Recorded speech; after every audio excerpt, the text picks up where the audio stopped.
नमस्कार, मैं हूं प्रियला शर्मा और आप देख रहे हैं गौरव रक्षक पुलिस ब्यूरोक्रेट्स न्यूज। केंद्रीय जल शक्ति मंत्री गजेंद्र सिंह ने भिलवाड़ा के भाजपा कार्यालय में आपातकाल काला दिवस पर संगोष्ठी में भाग लिया, जिसमें उन्होंने आपातकाल के दौरान जेल गए कार्यकर्ताओं का सम्मान भी किया।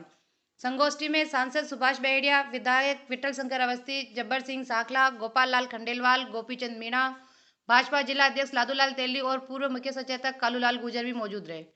बैठक के बाद पत्रकारों से वार्ता करते हुए केंद्रीय मंत्री गजेंद्र सिंह ने कहा कि राजस्थान सरकार जिस तरह से फोन टैपिंग कर रही है वह लोकतंत्र का सबसे बड़ा अपराध है।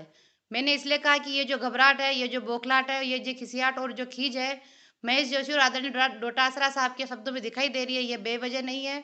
महेश जोशी कानून के ज्ञाता हैं और वो इस बात को अच्छी तरह से जानते हैं कि यदि निष्पक्ष जांच हुई तो निश्चित रूप से राजस्थान की सरकार को दोष सिद्ध होगा और राजस्थान की अशोक गहलोत साहब की सरकार को जाना ही पड़ेगा। राजस्थान सरकार ने जिस मुकदमे की चर्चा और वॉइस सैंपल मांगने की आदरणीय महेश जोशी ने वो मुकदमा 15 दिन बाद ही विड्रॉ कर लिया गया। जब विड्रॉ करने के बाद राजस्थान की पुलिस मुझसे वॉइस सैंपल मांगती है तो मैं देने को तैयार हूँ। एक तरफ तो दिल्ली की पुलिस महेश जोशी को तलब कर रही है और वो नहीं जाने के बहानेबाजी कर रही है, दूसरी तरफ मेरे पर कोई मुकदमा नहीं है। राजस्थान के किसी जिले की पुलिस यदि मुझसे पूछताछ करना या वॉइस सैंपल लेना चाहती है तो मैं सहर्ष तैयार हूँ। उन्होंने भाजपा में मुख्यमंत्री को लेकर हो रही बयानबाजी के सवाल पर कहा कि भाजपा अनुशासन के साथ ही काम करने वाली पार्टी है। भाजपा कभी भी पहले मुख्यमंत्री के चेहरे को सामने नहीं रखती। जो भी संगठन के खिलाफ बयानबाजी देंगे उनके खिलाफ नियम के अनुसार व्यवहार किया जाएगा।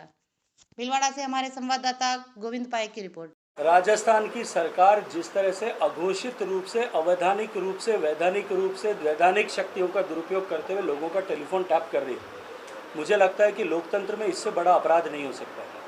और मैंने इसीलिए ये कहा कि ये जो घबराहट, ये जो बौखलाहट, ये जो खिसियाहट और ये जो खींच महेश जोशी जी के और आदरणीय डोटासरा साहब के शब्दों में दिखाई दे रही है, उनके आचरण और व्यवहार में दिखाई दे रही है, ये बेवजह नहीं है। महेश जोशी जी कानून के ज्ञाता हैं, वो इस बात को अच्छी तरह से जानते हैं कि यदि इसकी निष्पक्ष जांच हुई तो निश्चित रूप से राजस्थान की सरकार का दोष सिद्ध होगा और राजस्थान की अशोक गहलोत साहब की सरकार को जाना ही पड़ेगा।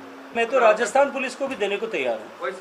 मैं आपको ये कहना चाहता हूँ कि राजस्थान की सरकार ने जिस मुकदमे के बाद चर्चा और जिस वॉइस सैंपल मांगने की चर्चा आदरणीय महेश जोशी जी ने की थी, वो मुकदमा उन्होंने सिडेशन की धारा में दर्ज किया और 15 दिन बाद में उस मुकदमे को विड्रॉ कर लिया। अब विड्रॉ करने के बाद में उस मुकदमे में राजस्थान की पुलिस अगर मुझसे सैंपल मांगती है तो मैं देने को तैयार हूँ। राजस्थान की पुलिस, मैं तो कहना चाहता हूँ कि भगोड़े, एक तरफ तो दिल्ली की पुलिस उनको तलब कर रही है और वो नहीं जाने के लिए 65 साल की उम्र के बयान जो है बहानेबाजी कर रहे हैं, और दूसरी तरफ मेरे ऊपर कोई मुकदमा नहीं है। मुझे तो राजस्थान की पुलिस जो है प्रोटोकॉल दे रही है। राजस्थान के ज़िले का अधिकारी, आपके ज़िले का एसपी मुझे प्रोटोकॉल में कल मिलने के लिए आया था। राजस्थान की पुलिस मेरी सुरक्षा कर रही है। मैं 3 दिन पहले भी राजस्थान में था, आज भी राजस्थान में हूँ, अगले 2 दिन भी राजस्थान में होऊंगा। राजस्थान के किसी भी ज़िले की पुलिस को अगर मुझसे पूछताछ करनी है, वॉइस सैंपल देना है, मैं बिल्कुल जो है मुझे आए, मैं सहर्ष उनके साथ में जो है खड़े होकर के बातचीत करने के लिए तैयार हूँ। भारतीय जनता पार्टी अनुशासन के साथ में काम करने वाली पार्टी है। जो लोग इस तरह की चर्चाएं कर रहे हैं उनको भारतीय जनता पार्टी के प्रदेश प्रभारी आदरणीय अरुण सिंह जी ने स्पष्ट संदेश अभी 2 दिन पहले अपनी बातचीत में किया था। भारतीय जनता पार्टी में इस तरह की परंपराएं नहीं है कि मुख्यमंत्री के चेहरे को पहले कोई व्यक्ति खुद अपने आप में स्वघोषित उम्मीदवार हो जाए, और कांग्रेस के लोगों को तो इस बारे में चर्चा करने का भी अधिकार नहीं है। जिस दिन सरकार सत्ता में आई है उससे पहले दिन से ही जो है मुख्यमंत्री पद की शपथ लेने के पहले दिन से ही कांग्रेस पार्टी आपसी विग्रह का शिकार है। क्योंकि भारतीय जनता पार्टी का कुनबा प्रदेश में 1 करोड़ लोगों का है, उसमें 3 विधायक या 3 पूर्व विधायक मिलकर के कोई बयान दे, उसे भारतीय जनता पार्टी में असंतोष के रूप में नहीं देखा जा सकता।